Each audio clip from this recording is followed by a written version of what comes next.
ప్రపంచంలో దాదాపు 200 దేశాలు ఉన్నాయి. ఒక దేశం ఇంకొక దేశం పైన దురాక్రమణ చేయాలని, పెత్తనం చెలాయించాలని ప్రయత్నిస్తూ ఉంటుంది సామ్రాజ్యవాద కాంక్షతోటి.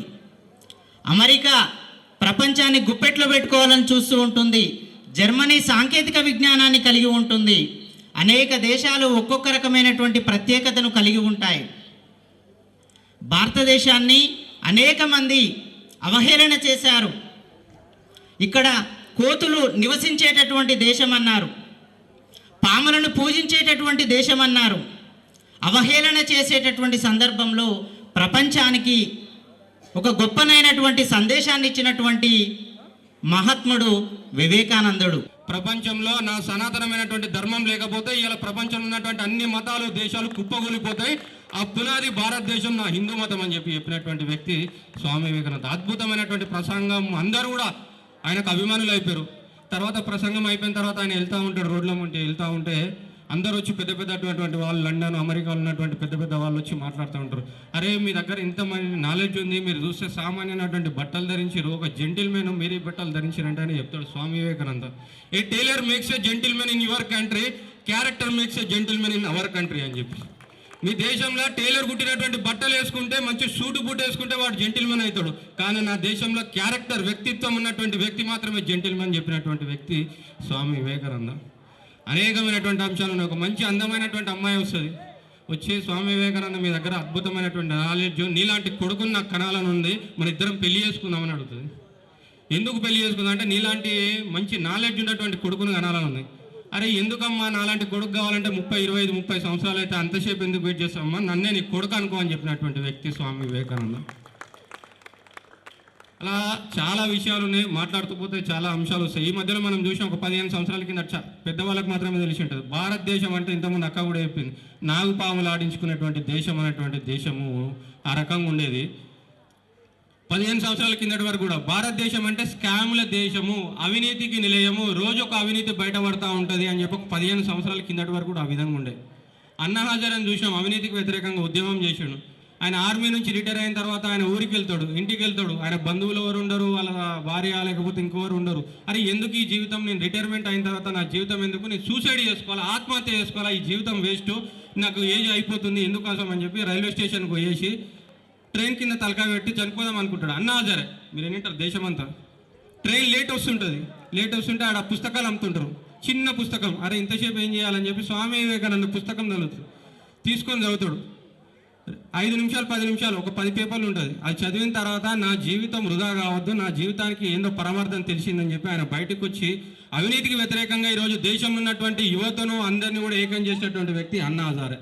మన పిల్లవాడు ఎప్పుడైతే మనకు ఆనందం ఎక్కువ తెస్తాడంటే, బయట ఆటల్లో గెలిచి, బయట పోటీ ప్రపంచాన్ని ఎదుర్కొని గెలిచినప్పుడు మనకు సంతోషాన్ని ఇస్తాడు.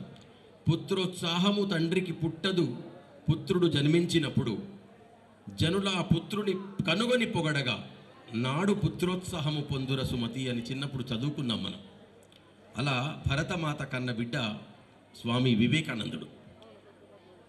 అతడు ఇక్కడ ఉండి ఈ దేశాన్నంతా అర్థం చేసుకొని మొట్టమొదటిసారిగా చికాగోకు వెళ్ళక ముందు మన మెహబూబ్ కాలేజ్కి వచ్చారు. ఆయన 13th ఫిబ్రవరి రోజు వచ్చారు, 1892లో వచ్చి అక్కడ my plan to the west, I'm going to west on request of my people to represent my country that is India and to represent my ధర్మ దట్ ఈజ్ హిందూ ధర్మ.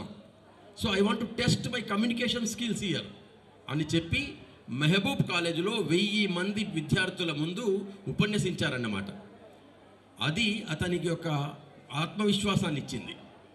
అక్కడ జరిగిన తర్వాత కొలంబో కనుకొని 55 సంవత్సరాలు అయింది కాబట్టి దాని సందర్భంగా వివిధ ప్రపంచంలో ఉన్నటువంటి మతాలన్నీ కలిసి ఇక్కడ విశ్వమత మహాసభ అని జరుపుకున్నారు.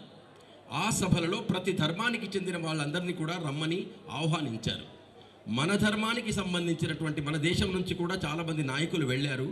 అయితే మన ధర్మం నుంచి ఇక్కడ మద్రాసులో ఉన్నటువంటి హిందూ అనుయాయులందరూ కూడా మా దేశాన్ని రిప్రజెంట్ చేయండి స్వామి వివేకానందుడికి అడిగి వాళ్ళందరూ డబ్బులు వేసుకొని ఆ స్వామి వివేకానందును భారతదేశ ప్రతినిధిగా పంపించారు అక్కడికి. పంపించిన తర్వాత, ఎందుకంటే ఇది చిరస్థాయి అట్లాంటి ఘట్టం, ఇది అందరికీ తెలియవలసిన ఘట్టం ఇది. అక్కడ వెళ్ళిన తర్వాత అందరూ వక్తలు అంత ముందు వెళ్ళిన తర్వాత కూడా అంత పెద్ద ఉత్సాహం జరగలేదు.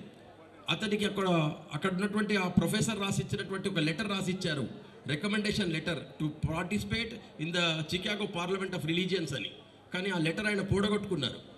ఆ లెటర్ లేదు, ఒక రికమెండేషన్ లేదు. ఎలా అనుకున్నప్పుడు అతడు ట్రైన్లో వెళ్తున్నప్పుడు అక్కడ ప్రొఫెసర్ ఒకడు కనపడి మాట్లాడి, I am sending a man who has the knowledge which for all our professors put together do not have it. That's why I'm recommending Swami Vivekananda from India అని చెప్పి ఒక లెటర్ రాసి ఇచ్చారన్నమాట. భారతదేశం నుంచి వచ్చే ఒక ఈ ప్రతినిధి మనందరి ప్రొఫెసర్ల కంటే మించినటువంటి జ్ఞానం ఉంది, కాబట్టి ఇతన్ని నేను రికమెండ్ చేస్తున్నాను అని చెప్పించారన్నమాట. అప్పుడు వాళ్ళు ఆశ్చర్యపోయారు. ఆ రిప్రజెంటేషన్ తీసుకొని అక్కడ వెళ్ళినప్పుడు సభలో అందరూ మాట్లాడుతున్నారు. మాట్లాడిన తర్వాత ఇతడు పోయినప్పుడు చివరిగా ఉన్నాడు. ఇంకో 4 గంటల, కరెక్ట్ 3 గంటల 45 నిమిషాలు 1893లో అక్కడ మాట్లాడినటువంటి విషయం అన్నమాట. అక్కడ వివేకానంద గారిని పిలిచినప్పుడు అందరు అనుకున్నారట, ఇండియా నుంచి వచ్చారు ఈయన ఏం మాట్లాడుతుందో చూద్దామని. అక్కడి నుంచి వచ్చినప్పుడు అతడు భారతమాతను మనసారా స్మరించుకొని, ఇక్కడికి వెళ్ళక ముందు మనం అందరూ రాక్ మెమోరియల్ అనుకుంటాం.